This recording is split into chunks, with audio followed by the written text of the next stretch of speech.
I got the impression just from the marketing that this was kind of a vanity project for Snoop Dogg, who was really popular at the time.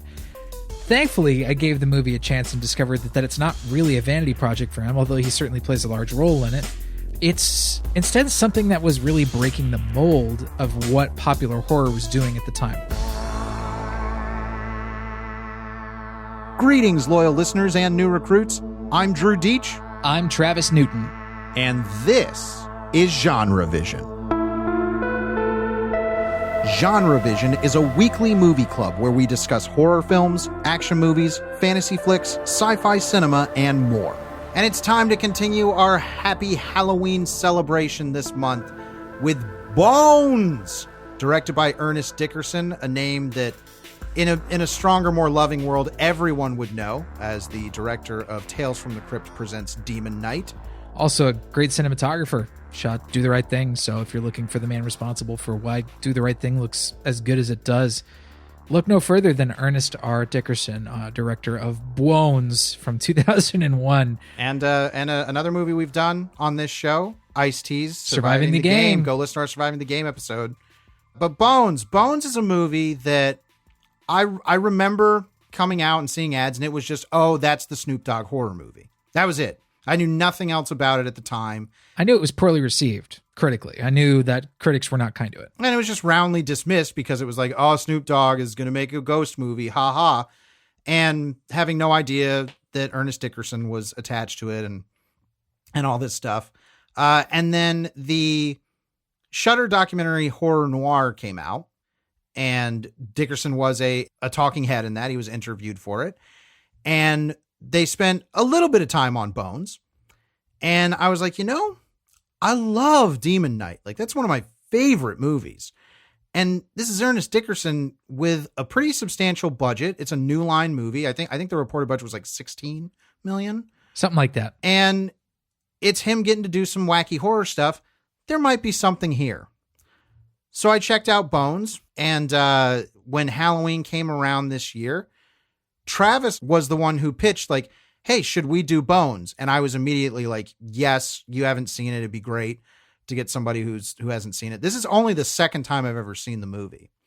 And Bones is such a fascinating studio picture to me for a number of reasons. One of them being that this is one of those movies that almost feels like a trick was played on the studio. I don't think there are any other movies out there around this time in this like popular venue that were in this sort of mold at all. Like it's kind of like a narrative template that just people weren't into at the time. Well, horror was in a very interesting place in the late 90s, early 2000s. Like probably the closest movie I can think of that people would know about and that had quite wide reach and was fairly successful would be something like the remake of House on Haunted Hill that came out in 99. Yeah. There's kind of a similar vibe going on in terms of let's let horror get kind of wacky. And in a way that's, I think, still attempting to be scary, but is knowingly trying to be what I think we have often called spookablast. That's not a term we came up with.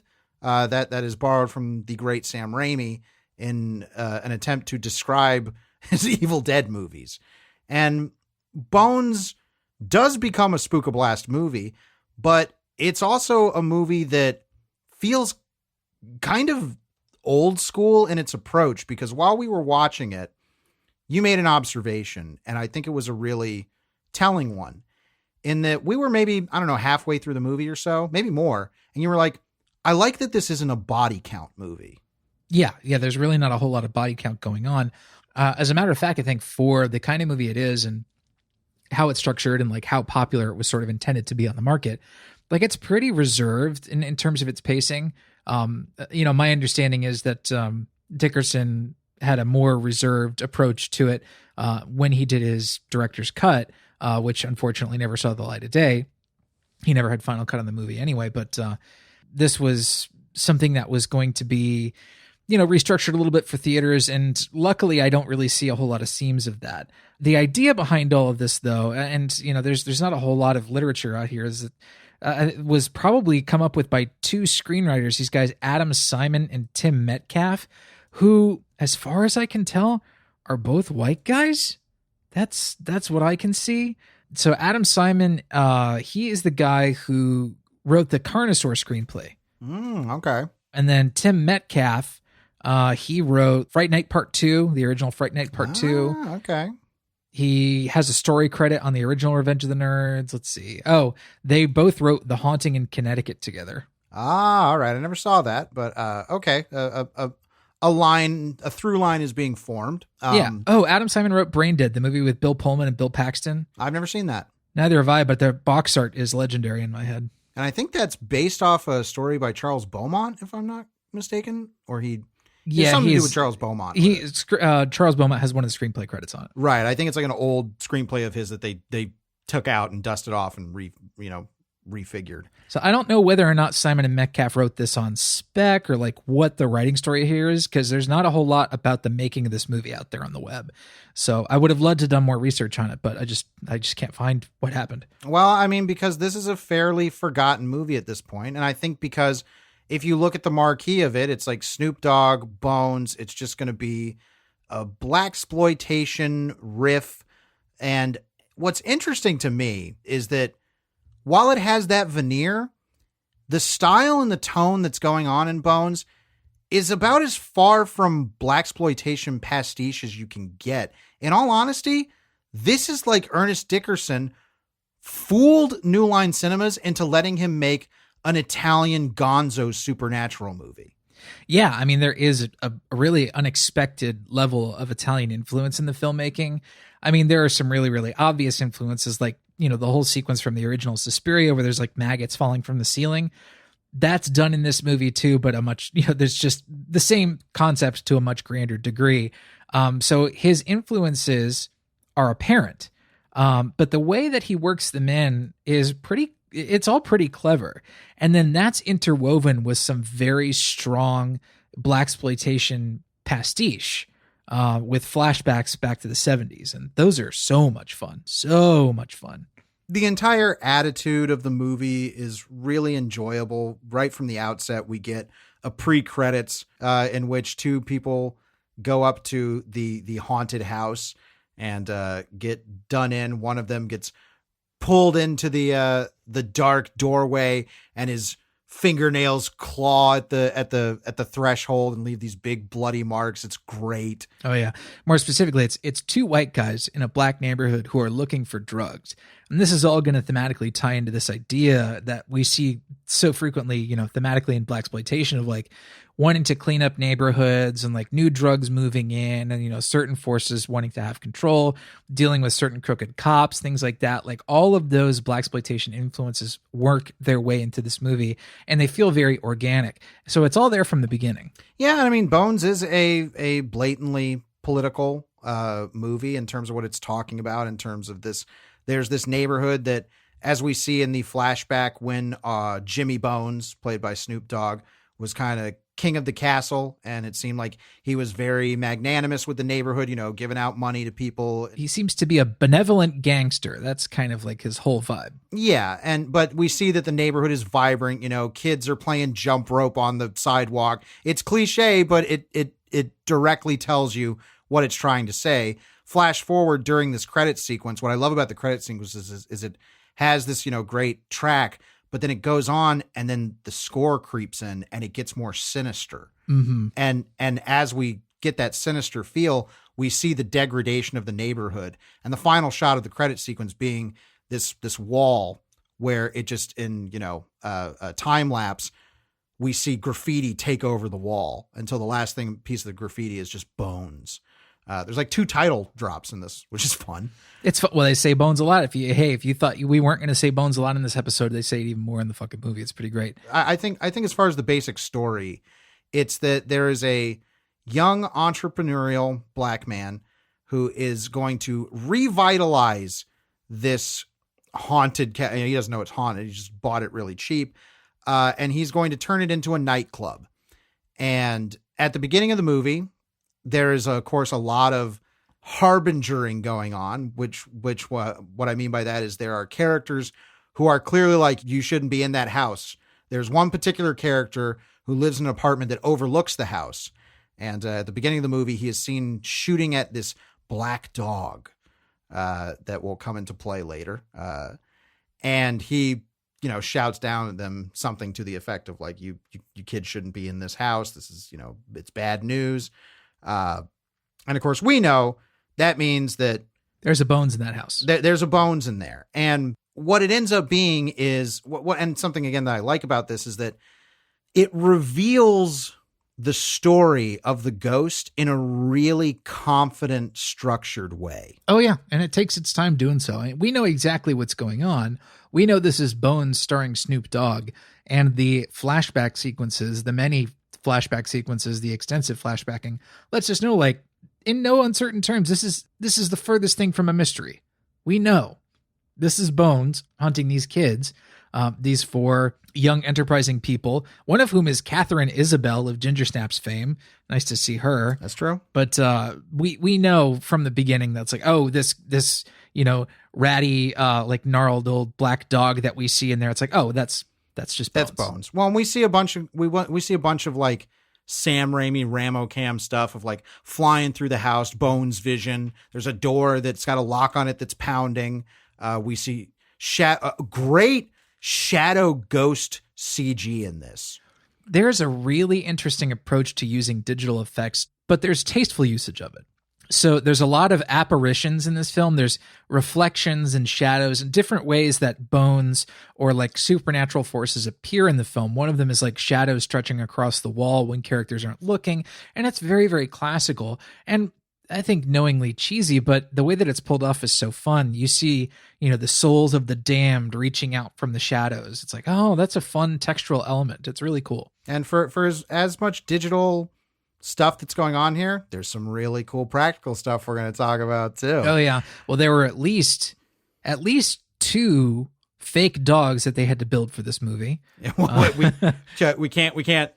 can't spoil that. We can't go there yet. We got to get there. We got to build up to say, that. Like, well, hey, the dog. At least we know there's a puppet because it has to munch a cheeseburger out of Catherine Isabel's hand before she's like, "I'm adopting this mean red-eyed dog, and I'm naming it Bones." Yeah, for no reason. Because no. They talk about Jimmy Bones, and Jimmy Bones is a local legend. There is a song that's attributed to him, a rhyme that everybody knows. 1, 2, Freddy's coming for you kind of stuff. Exactly. But our lead character, Patrick, played by Khalil Kane, it ends up that he's trying to revitalize this place, and his dad, who's played by Clifton Powell, who we should all know from Deep Rising. God, Deep Rising's so good. He is Patrick's father, and he is this there's no other way to say this, he's kind of a gentrified black male. He's a conservative, older black guy. Like, his perspective in the film is informed by this idea that he grew up in the rough neighborhood with Jimmy Bones, but he found his way out and is now living in the suburbs and has been there and is like proud of the, interracial family that he's raising and all this kind of stuff. And, I'm not here to argue against any of his points. No, well, it's more so about that his pride comes from a place of, I left the neighborhood. And the criticism that the movie is making is like, you abandoned your roots. You abandoned your neighborhood. Right. He believes it's not worth saving. Right. Exactly. Whereas Patrick is trying through his own means to revitalize the neighborhood somehow by making this club. So there's a lot going on in Bones in terms of this kind of commentary and discussion. Like, this isn't a movie that's brainless. I'm really starting to bristle against the turn off your brain argument when it comes to movies. No, I mean, there's a lot on this flick's mind, whether it comes from, talking about the moving of, new drugs in to neighborhoods by corrupt cops or gentrification. Like, this is all in the fabric of this film. And, I would give it a little bit of side eye, if it didn't have a black director. With this screenplay being written by 2 white men, I think it's pretty crucial that this final film, as it comes from artists, it's like, it's important that these be black artists that are telling these stories. Agreed. Because it's a black movie. It stars black people, and it's about the lives of black characters, and it needs to have that kind of authorial intent and influence from black people. And I'm not the best judge of this, but I'm glad that a guy like Ernest Dickerson, who has a really strong authorial intent, and a really strong style as an artist. It's like, okay, at least we know it's coming through him, and all the amazing people that he put on his crew and cast. So, well, another amazing person that he casts that we have not mentioned yet, and deserves all the accolades that have ever existed, is Dr. Pam Grier. Oh, Pam Grier's in this movie, so immediately you've just made the movie better. She is playing Pearl. She is Jimmy Bones' old flame. They seem very earnestly in love, but unfortunately things don't go so well for Jimmy Bones. And as we meet Pearl, she seems to be this kind of medium because she does have some kind of psychic ability, but she's also like running a medium scam. Yeah, she's a grifter, but she also has, genuine connections to the other side. And because this is a haunted world that this movie inhabits, it's openly acknowledges the existence of the supernatural. Well, and it's never a mystery. It's thematically important and resonant too, because as this movie is talking about history and Black history and knowing your roots, her daughter, Cynthia, played by Bianca Lawson, they have a conversation where Pearl is basically like, you have the gift. Like, my mom had it. I think she says something like a long line of grandmas or something that all had it. And she's like, you're not using your gift. Like, you have an ability and you need to use it somehow. And Cynthia is very like kind of resistant to that. And she and Patrick eventually, sparks fly between them. I want to say, casting wise, I think this movie's pretty darn good. Like, there isn't a real weak link in the chain. I think everybody's kind of on the same wavelength. Yeah, I agree. It's a cast that works well together. I think it's perfectly cast. The one odd sort of placement in the cast is Snoop Dogg himself, who at the time was certainly not an accomplished actor. I have some criticism of his performance, but it's never strong criticism because I think for the most part, he's doing what the role calls for, which is to cast mean looks, look good on camera, cut an incredible silhouette. Like, he's doing all that the movie calls for. But as a result, I feel like sometimes the role is a little underwritten. I think it's a very specific flavor knowing what you're going to get with Snoop Dogg in this role, because what he brings to it that maybe wasn't on the page is his particular brand of kind of lackadaisical swagger. Yeah, he has an ease to him. There's not a lot of intensity to his performance in kind of smaller moments. Sometimes there are, but I can't say what he says. Sure, yeah. So, and there's great moments. Sure, he does get some really, really great line deliveries. Oh yeah. Suffice to say that what eventually it turns out is that we know that Jimmy Bones is a ghost, but why is he a ghost? Like, how did he become a ghost? And that's the real reveal of the movie, is that it turns out that there were a couple players in his neighborhood, including one corrupt cop, and his friend and his seeming kind of, I don't think he's actually his brother, but he is his kind of his number two, or at least just a confidant of his. And that was Clifton Powell's character, Jeremiah. And Jeremiah set up this meeting with this corrupt cop, Lupovich, as well as Eddie Mack, who's another kind of gangster in town, played by Ricky Harris, who gets such an incredible wig and hairnet later in his modern day scenes. Oh my God, he's so funny. He might be one of the secret weapons of the movie. I completely agree. He's so good in his screen time. Yeah. So the whole story is that we find out that the reason Clifton Powell's character was like able to make his money and get out of the hood was because he saw, this opportunity to make money with drugs that would essentially kill more people, and get more people addicted. And he decided to make that deal. So Jimmy Bones had to die. Jimmy Bones wasn't going to let this deal happen. Yes. And Jimmy Bones died. They have a meeting where they're trying to get Jimmy in on this. And Jimmy is like, no, I don't want that shit here. You all do what you're going to do, but I'm not going to be a part of it. So then circumstances arise and Jimmy Bones is killed. But when he's killed, the evil corrupt cop Lupovich, who is like the most, in a very cartoony movie, he might be the most cartoon character of them all. he gets old age makeup in his contemporary So scenes. awesome. It's just like they just kind of put some like croissant dough on his face, you know. Awesome. It's I love it. I don't people are gonna be like, oh, it looks terrible. It's like, no, it's perfect for what this movie's doing. You know, a lot of the production quality of this reminds me of the early Saw movies. Well, I mean, all of the Saw movies really, because they all kind of look the same. But you know, it's like the cheap Canadian productions and like the flashbacks and the odd structuring and the corrupt cop stories. Like it's very, very Saw. I feel like James Wan would have seen this and been inspired by it to make the original Saw. Like aesthetically, it's very, very close. Possibly. But so the thing that happens is that when Jimmy is killed, Lupovich makes everybody stab Jimmy. So it's like, look, if one of us is going down, we're all going to go down for his murder. So we're all going to stab him. So our fingerprints are on this. And this also includes Pam Grier's character Pearl, who walked in at just the wrong time, as well as a character called Shotgun, played by Ron Selmore, who I think was kind of like Jimmy's bodyguard. Like he was his muscle. Something like that, but he's the guy we see at the beginning who's like shooting at the dog and warning the kids not to go in the old Haunted Bones building. Yes, and so they all have a hand in stabbing Jimmy Bones, and then he's buried in that house, and well, he's pretty pissed off about it.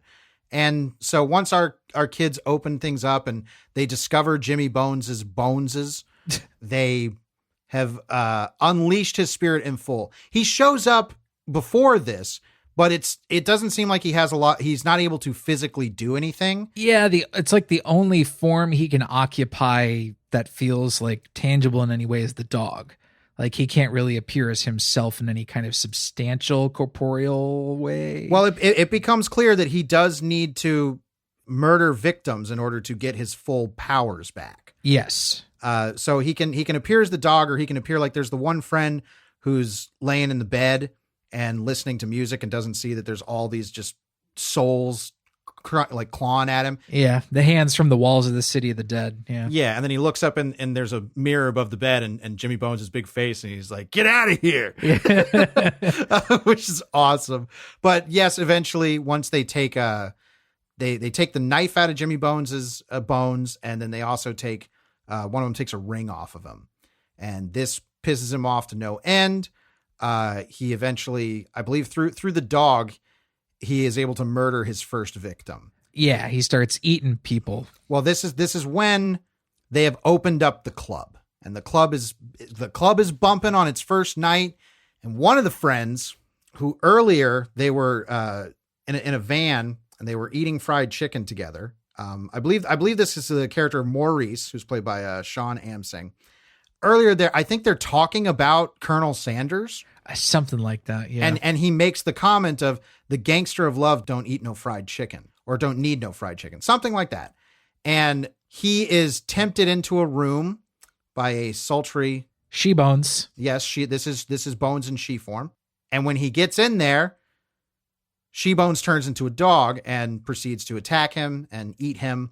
In a very gory, nasty fashion. This movie gets awesomely gory. It's really, really fun. So this opens up the movie. The recently revitalized Jimmy Bones is growing a new body, essentially, down in the basement. And you get my favorite effect sequence in the entire film. If you thought Hellraiser did this the best ever, you were wrong. Wow, big claim. Bones does the Hellraiser body growth better than Hellraiser. I will argue against you in one point.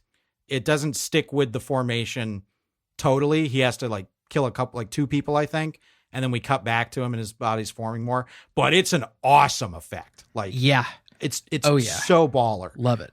So Patrick comes across Maurice being eaten by the Bones dog. The Bones dog then looks up at him, and his face morphs somewhat into Jimmy Bones's face, who then says the gangster love don't need no fried chicken.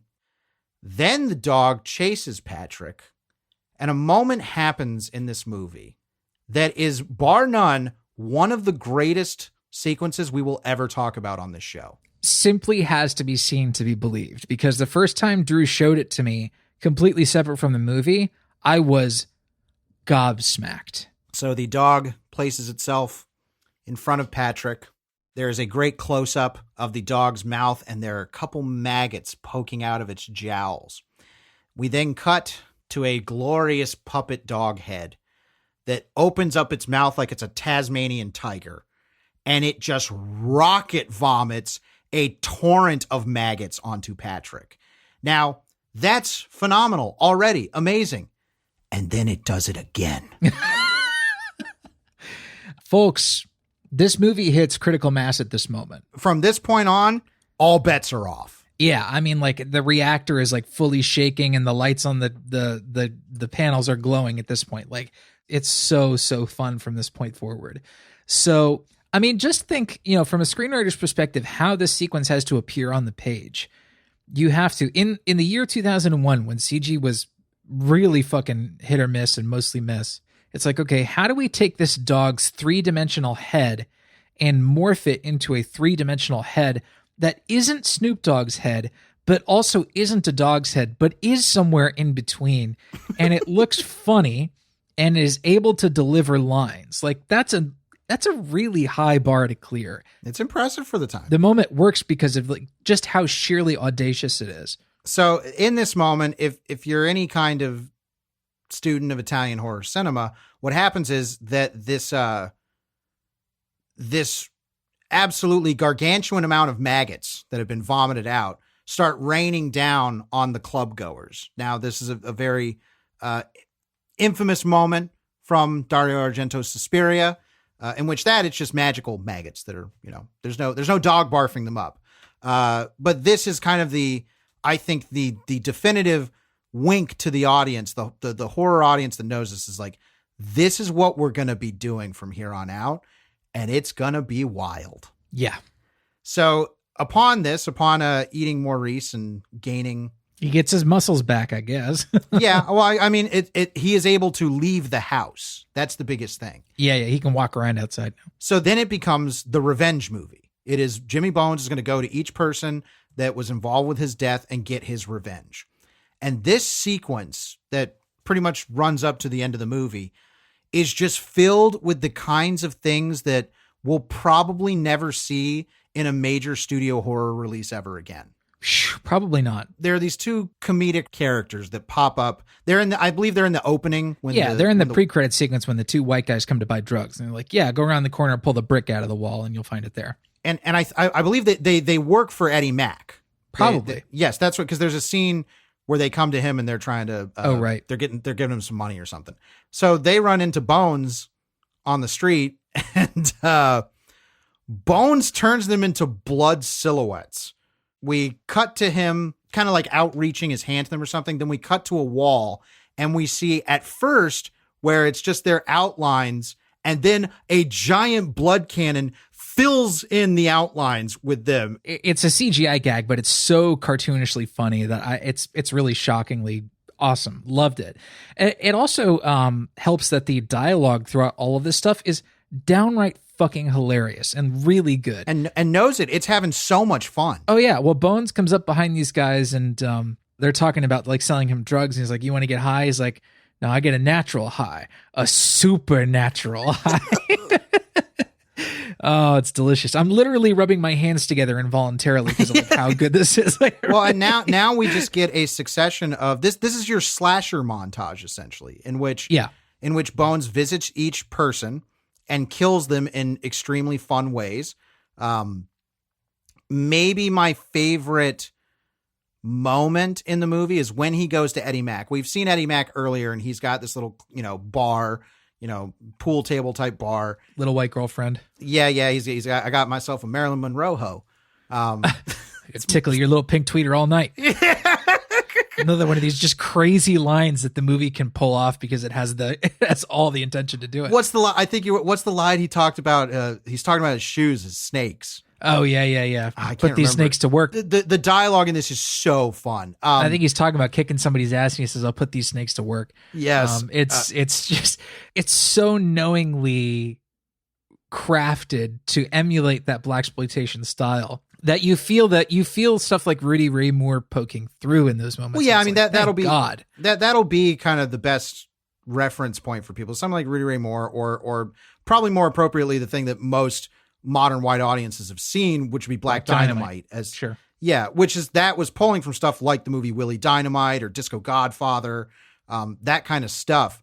And so when Bones shows up at Eddie Mac's place, Bones' signature weapon is a switchblade, it's like a butterfly knife. Yeah.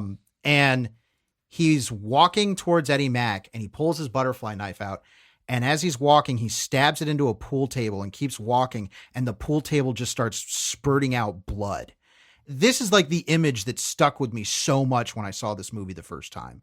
It's the perfect example of who the fuck cares how this is happening. It's awesome.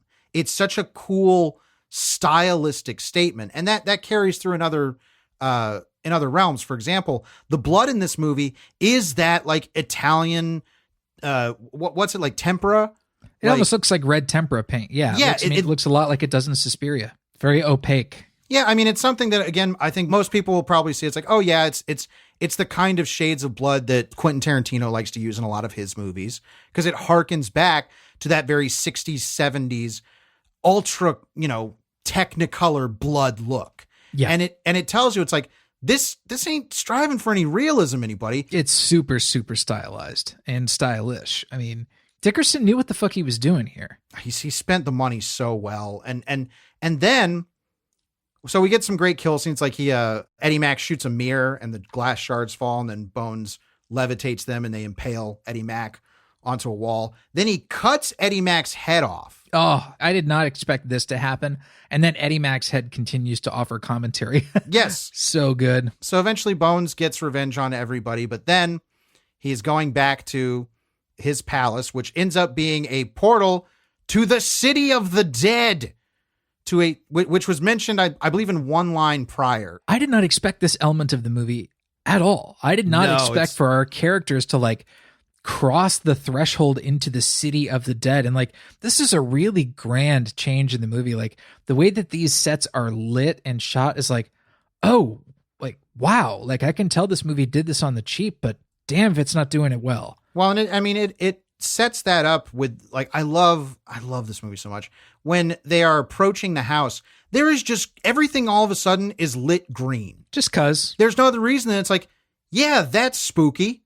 Like, it's just do it because it looks great. Yeah. Argento had the same approach to Suspiria. Exactly. It's the color light I want in the scene. And there doesn't have to be a light source in that scene that actually emanates that color. No, it's just what I want. Exactly. Because it looks striking and fun and it gets the tone across. And when they get to the city of the dead, the image that I have to believe Dickerson's pulling from, he is a student of Italian horror, is something like the ending images from Fulci's The Beyond, where it's like, just this wasteland place of some supernatural dimension.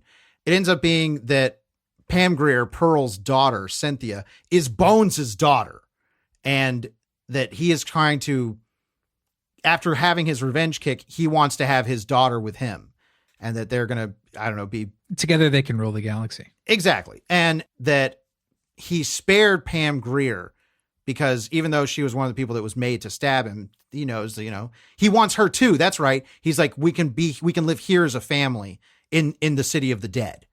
And there is a great moment during the revenge sequence of the movie where we go to Pam Grier and there's this awesome shot where she's facing the camera and the majority of the right side of the frame is just pitch blackness. And we just see a single solitary hand coming out of the darkness towards her. Mm-hmm. It's so surreal. Like, and if you haven't seen a lot of this kind of Italian cinema, which I'm sure, mainstream audiences in 2001 had not, were not on that vibe. No. This stuff is weird. It's weird in the fact that like it doesn't want to incorporate a whole lot of realism into its diegesis at all. Right. Its scares are going to feel a little bit more abstract than I think audiences were expecting.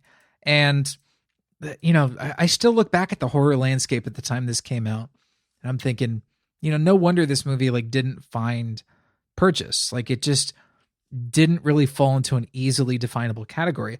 What I'm curious about is how this would have performed with black audiences. And that's something I'll never really know. It's something I'll never be able to understand, but like I hope my sincere hope is that this being a Halloween release in the year 2001 like did find success with black audiences and that they did enjoy it. I mean, I certainly hope so. I think I just don't know, because this is a movie that I feel at this point is pretty forgotten. Yeah. I don't really see any discussion about it. And when it came up in Horror Noir, I was like, oh yeah, I remember. The only thing I knew about that movie was the poster. Otherwise, never heard any discussion about it, good, bad, or indifferent. It was just like a nothing thing. And I got curious, and thank goodness I did, because this whole ending sequence just goes even more off the wall. There is a giant practical, using real actors and real prosthetics and stuff, this wall of the dead people that Jimmy Bones is shoving the decapitated heads that are still talking. He also cuts off Lupovich's head, and he shoves their heads into the wall. And then he's also going to shove his friend Jeremiah. Oh, whole. By the way, not only into the wall, but through the wall. And then there is another set on the other side. Yes, where there are more just naked, goo-covered demon souls. It's crazy. It's fucking awesome. And then the final kind of set piece being this room this is so Italian horror movie, where they go into the room and there's just candles everywhere, just red candles everywhere.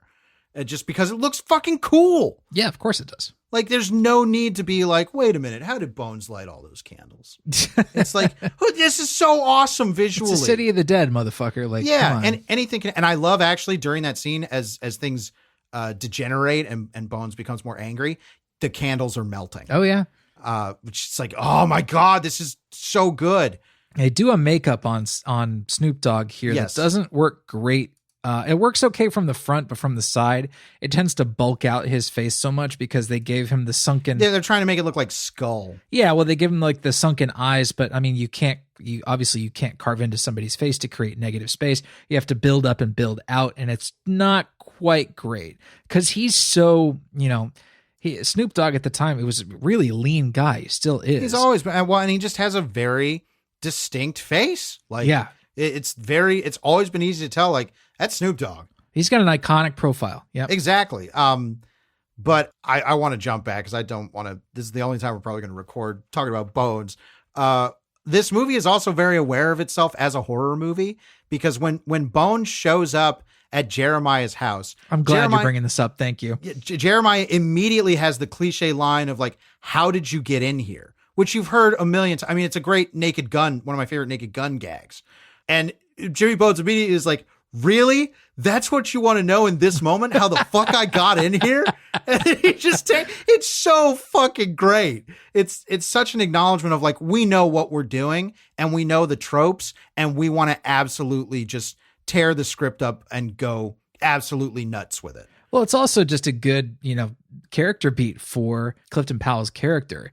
Because it's just like, he's so disconnected from all this. It's like, oh, really? Like, that's what you're thinking at a time like this? It really shows the gulf of disconnect between him and somebody like Bones, who has been in the essentially the catacombs of the community for 30 years.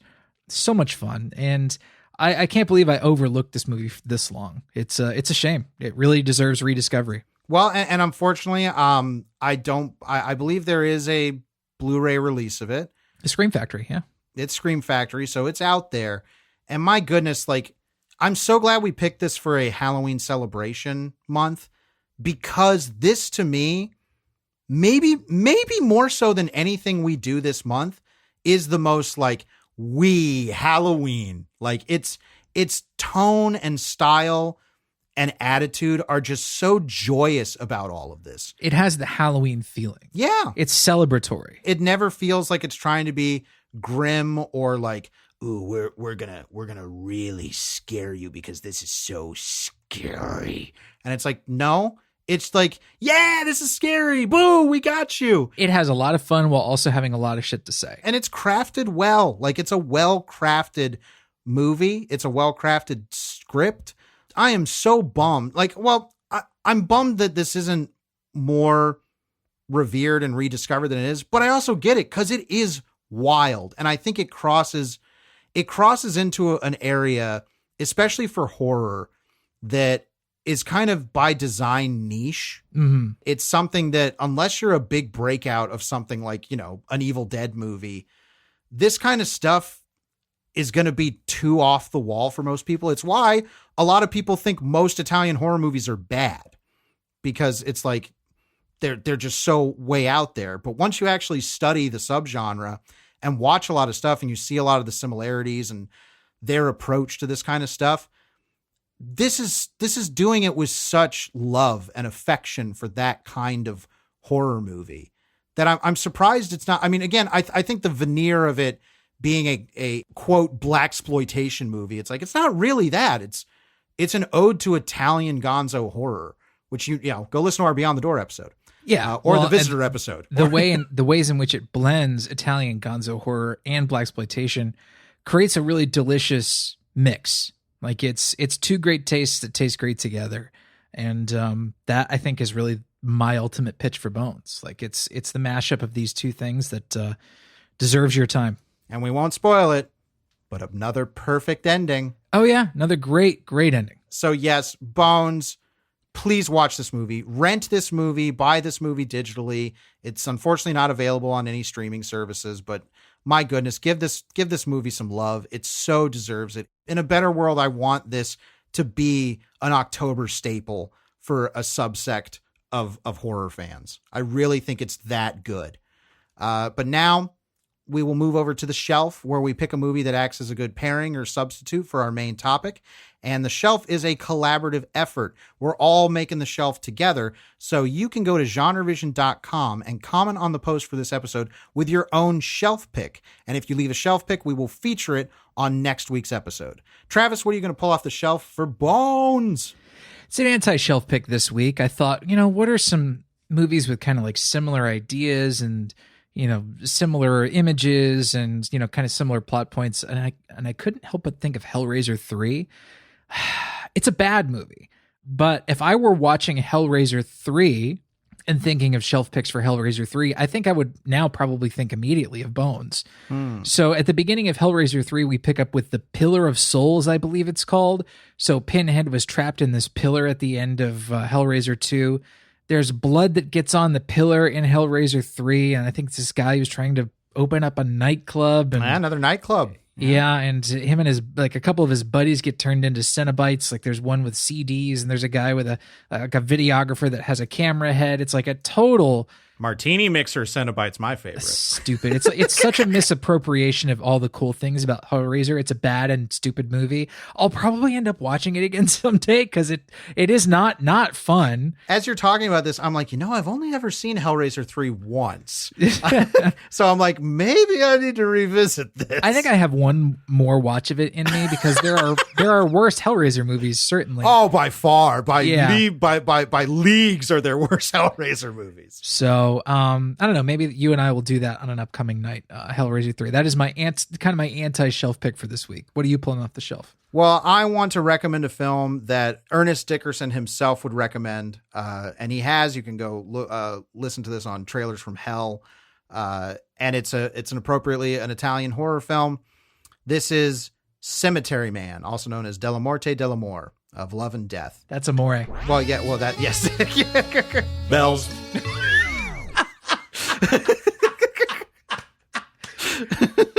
Y'all listen to Neil Cicierega's Amore this holiday season to really brighten your fucking day up. Yes, but so Cemetery Man is from director Michele Soave.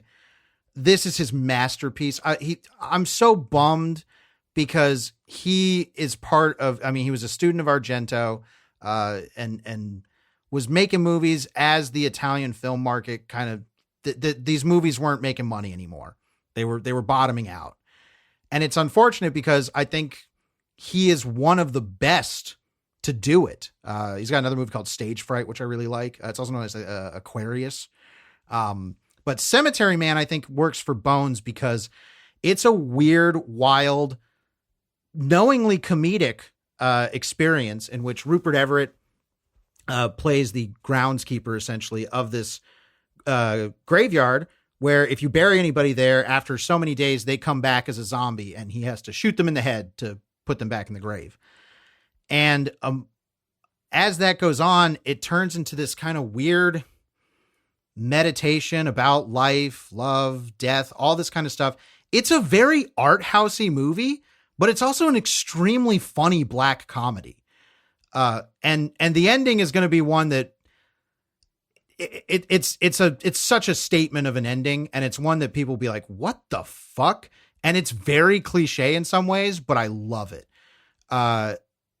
This is great. I love Cemetery Man. It is funny. It's weird. It's got great effects. It's got, I think this is the movie that has the camera inside a flying zombie head's mouth. Ooh, that sounds fun. Yes. Oh yeah. I saw that clip. Yes. It almost looks like that shot from Little Shop of Horrors where Steve Martin is looking into the big fake mouth. Yes. But it is a flying zombie head of a zombie bride. It's a wild movie. It's a dark movie. Don't get me wrong. Eventually it goes to a very dark place, while still being funny, but a very bleak kind of funny. But an absolute joy, and one that, like I said, there's a couple other Italian horror movies that Ernest Dickerson covers on Trailers from Hell, and so I wanted to do one that I think he would like himself, and he would want you to watch. So Cemetery Man, check that out. Now we'll head over to the listener shelf picks for last week's episode on Halloween Kills, and I asked for shelf picks and you all delivered, so thank you. Eric Spooks went. First of all, we're keeping that in. Yeah. I got caught off guard because I forgot I have to say people's Halloween names, which I love that y'all are doing this. Eric Spooks went with an anti-shelf pick of Machete Kills, another sequel with kills in the title. Andrew C. went with Visiting Hours, the slasher starring Michael Ironside and William Shatner. I have put that on my list to watch. Stabbin' Nesbula went with Drag Me to Hell, which I will be talking about on this month's Extended Currently Consuming at patreon.com/GenreVision. Cthulhu Bob went with Evil Dead, the 2013 remake. Go listen to our episode on the Evil Dead franchise, which we adore. Palefire went with Hellraiser 2, which we also have a soft spot for. Go listen to our Hellraiser 2 episode. Mr. Milksteak in the Heart went with The Town That Dreaded Sundown, the original, Cold Prey 2, and an anti-shelf pick of The Descent 2. Real quick aside, I never saw The Descent 2, and I hear nothing but bad things about it. Don't see it. Great. Erie Johnson went with 2 episodes of The Twilight Zone, The Monsters Are Due on Maple Street, and The Shelter, 2 very good episodes.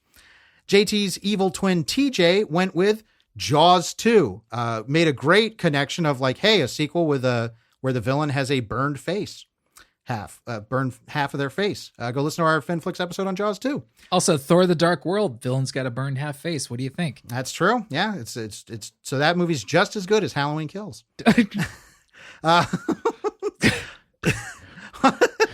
Haunted Bacon Lettuce Potato went with 2 episodes of Tales from the Crypt, Television Terror, and None But the Lonely Heart. Both really good episodes. None But the Lonely Heart's really good. It's got Treat Williams, so it's a treat. Thanks, everybody. Love having the shelf picks to do every week, and looking forward to next week's shelf picks on Bones. Now, we do have some quick calls to action, but stick around because Travis is going to be talking about one of the big phenom shows from Netflix, and I'm going to talk about what's considered one of the worst movies ever made. So we get to celebrate this week, and I always love when we get to celebrate because we have a new patron over at patreon.com/GenreVision. This is Isle of Film, like Isle of Dogs. So you get it? I love it. I love this. And I also love that. Isle of this. Yes, Isle of this. Yes. So thank you, Isle of Film. You now have access to all the bonus material we make for all the GenreVision shows, including weekly pre-shows and extended currently consumings, like I mentioned, bonus episodes for all of our other stuff like FinFlix, Third Time's the Charm, and some stuff that we just kind of do whenever we want to. There's tons and tons of hours available. There's tons and tons of hours of content available over at patreon.com/GenreVision. And for just $5 a month, you can become a premium subscriber and get access to all of it. So thank you, Isle of Film. And as always, we would love to ask y'all, hey, if you like what we do, review and rate the show on the Apple Podcast Store. We had one last week, and it's always a joy when we get them. It's a joy because people say really, really nice things that touch Travis and I's heartstrings, but it's also legit currency in the podcast world. Indeed it is. These things matter. They really do. And so if you love what we do and you want to help the show out in a small but substantial way, rate and review the show. on the Apple Podcast Store. And if you leave a written review, we will feature it here on the show. Let's close things out with some currently consuming. Nom, nom, nom, nom, nom. Travis, what's been on your plate? Well, circumstances have arisen where I decided to watch the Netflix show Bridgerton. Uh-huh. Here's the thing, though. It's actually pretty good. It must be. People really like it. I mean, it's huge for Netflix. Absolutely huge. And for lots of reasons. One thing I didn't expect about it is like, I feel like you can do like Regency romances and like Victorian dramas. You can do them on a fairly low budget if you want. Yeah. If you have the right locations and you have the right costumes, you can kind of do them on the cheap, and they end up kind of like, well, Regency romance novels where it's like, yeah, okay, there's a formula to this, we expect it, and then it will deliver on, what people are looking for from the formula. And there's no judgment cast there. I understand, that people get a lot of enjoyment out of these things. So that's kind of what I was expecting going in. But immediately, Bridgerton makes this big statement that no, this is a way more lavish and stylish production than you're going to expect from this. In terms of direction, there's nothing surprising. It's not exactly surprising cinema in that regard, but it is well constructed in pretty much every regard. Like, it's got a great cast. As a production, it is never not impressive. It never feels dinky or tonally off. It is prestige television, but it never gets bogged down in the sense of prestige ever, which is cool. So it feels light and entertaining all the time. Like, even when it's heavy, and there's one episode in the season, the penultimate episode, it's got a pretty fucking heavy ending, but it never gets too bogged down in the seriousness and the po-faced aspects of prestige television. If you are keen on like period romances that have like a playful sense of historical fiction about them, like, you could do a hell of a lot worse than this. I had fun with it. And it's not too long. It does not overstay its welcome. Wow, that's rare to say for a Netflix show. Yeah, right?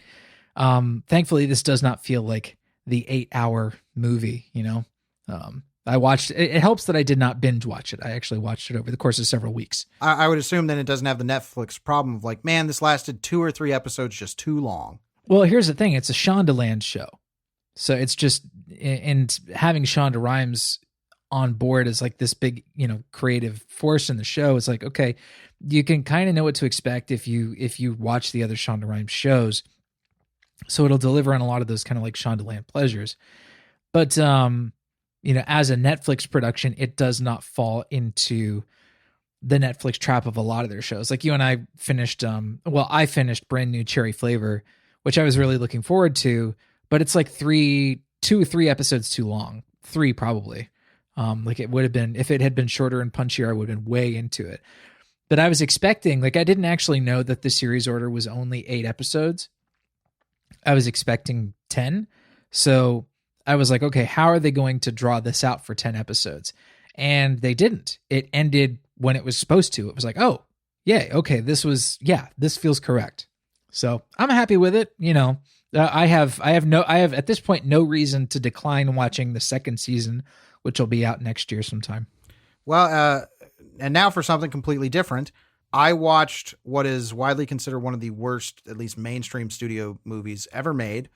Well, not maybe mainstream studio, but one of the most mainstream releases ever.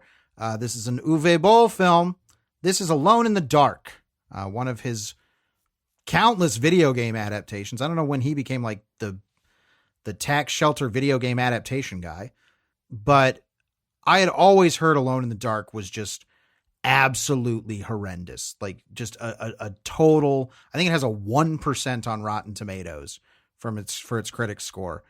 And I've seen House of the Dead. I've seen House of the Dead twice. And House of the Dead was the first one where I was like, how did they let this get put into theaters? Like, this is and House of the Dead is like a shockingly bad movie. Just like, it's mind melting how the decisions that you see in that movie. So going into Alone in the Dark, I was like, well, this is supposed to be worse. And come to find out, Alone in the Dark is just kind of run of the mill boring. It has a vibe of like, it came out in 2005 and I'm like, this just feels like every other Sci-Fi Channel original movie that was coming out at the time. And, where it's like, yeah, there's a couple of bad CG effects and it's not a great production, but it's not unwatchable. It's not like, oh my God, I have to turn this off because it's so awful. It was just kind of normal, boring. There's one or two sequences in Alone in the Dark. It's like, okay, I can see people fixating on this and this being a bad thing because it is bad. But for the most part, I was like, this is just meh, like lazy. Like it was just I read a lot of the review snippets, and a lot of it is like, oh, it's so derivative. It's just stealing from all these other better films. I'm like, I don't care about that as a criticism. You know what I remember about Alone in the Dark more than anything is how bad the poster is. You remember that poster? What even is it? Oh, yes. It's like a mouth and hands on ribs. Like a rib cage with a mouth. What even is this? This can't possibly be in the movie. It's not. Well, sort of. I mean, it is kind of. No. Because there's like these little parasite things that attach to people's spines. And that's the thing. I'm going to be the person out here who's going to say some of the good things about Alone in the Dark. There are good gore gags in this. Really? Like legit good gore gags. Huh. Okay. That I had never heard anybody even mention in regards to this movie. It's not a whole bunch, but they're there and they're good. There's an opening fight sequence between Christian Slater and this big muscled guy, and he's shooting him, and he like shoots him in the heart, and he keeps going. And I'm like, okay, this isn't like great because, Uwe Boll is not a great filmmaker, but it's not bad. There's this big overdone sequence where we go inside the gun barrel as the bullet flies out, and the bullet flies through a big block of ice and shatters it to then shoot the guy in the heart or something. And I was like, yeah, this isn't terrible. I was told that this would be agony to watch, and it wasn't. Like, it was just bleh. And I'm kind of disappointed. I'm disappointed that it's not as bad as I'd been led to believe. It's still not a good movie, but I'd 1,000 times more say that House of the Dead is a worse movie. Would you have had a better night if this was a worse movie? I mean, I'll admit I was feeling masochistic. The whole reason I decided to watch it was I also watched the 1982 film Alone in the Dark, which is pretty good. It's fine. Don't have a ton to say about it, but I was like, has anybody ever watched Alone in the Dark and Alone in the Dark? I think I'm going to do that. And if it had been House of the Dead levels of bad, I would have been probably sending you and Danny, hi Danny, messages about like, guys, whoa. Oh my God, I can't believe this just happened. Because that's what would have happened if I watched House of the Dead the first time. I'd be like, whoa. They put the video game footage into the movie? Wait a minute. What? You can clearly see the dolly tracks. They're right there. They're not even trying to hide it. Yeah. Wait, people are just jumping straight up into the air while holding a shotgun, and then slow motion shooting is happening? What? What is this? Like, House of the Dead is kind of wonderfully infuriating in how inept and stupid it is. And Alone in the Dark was just like bland, like for the most part. Huh. But at least there are some good gore gags. I don't know, how's that going for it? There's good gore gags. And I had been led to believe that, there's plenty of stuff in the movie that I can criticize because it's like there's scenes of like a car crossing the I think it's the Golden Gate Bridge. I don't remember. It's some bridge. Some big bridge. And of course, we're hearing a ton of dialogue ADR from Christian Slater that he's talking to somebody on the phone. And then they do the same thing when they're on a helicopter and we're just watching helicopter footage and Stephen Dorff's just dumping all this exposition in ADR. And I'm like, oh, okay. Yeah. I see how this works. But I've been led to believe that Tara Reid was just absolutely abysmal. And it's like, she's just there. It's fine. Like, she's not doing any worse than anybody else in the movie. I'm bummed that it wasn't more remarkable. Like, as I was watching it, I'm like, this is leaving my brain. Like, a whole lot of it's not sticking. So I'm bummed because every once in a while I get that masochistic feeling. I'm like, I want to watch something that's bad. That's just real bad. I want to eat some fucking trash. Exactly. Yeah. This is the like, all right, it's time to DoorDash some McDonald's 50-piece chicken nuggets. Oh, like, Jesus. No, I'm not actually doing that, but that's the like equivalent. Ordering the world's largest fart in a bag. Yeah, it's just there's times when I want movies I want to feel a movie clogging my arteries. Mm-hmm. Like, and that I was in that mood that night, and I was bummed because I was like, oh, I didn't really get it. So maybe I got to watch House of the Dead again. I don't know. But Godspeed, Drew. Best of luck to you. I love you. Yeah, man. I would. I wouldn't subject. There's some trash where it's like, no. This is like that. I'm shortening my lifespan by watching some of these movies, and House of the Dead certainly one of them. But my goodness, is it a blast? So yeah, Alone in the Dark. Make worse movies, so that I can watch them. But we will be closing out our Happy Halloween celebration month with something that we did last year with Halloween. We decided to shine a spotlight on a horror anthology show from our childhood. Last year it was Are You Afraid of the Dark? This year we're doing Goosebumps. Also known as Booscumps. Yes, Booscumps has become... Booscumps. I'll tell that story next week, why it's become Booscumps. Because it's been the source of joy for Travis and I. Yes, we're going to be talking about the 90s television adaptation of the Goosebumps series by R.L. Stine. We're specifically going to be featuring two-part episodes, The Haunted Mask and The Werewolf of Fever Swamp. As of now, these are available on U.S. Netflix, so if you want to watch them with us, check it out. I also watched the entire Goosebumps show over the last month or two, and we'll be talking about that and highlighting some episodes, and it'll be the way we exit our Happy Halloween month, and we hope you'll be there with us, y'all. As always, we want to thank you so much for listening. I'm Drew Deitch. I'm Bones. And we will see you next week with Goosebumps! Right here on GenreVision. Von Regition. Von Regition? Yeah.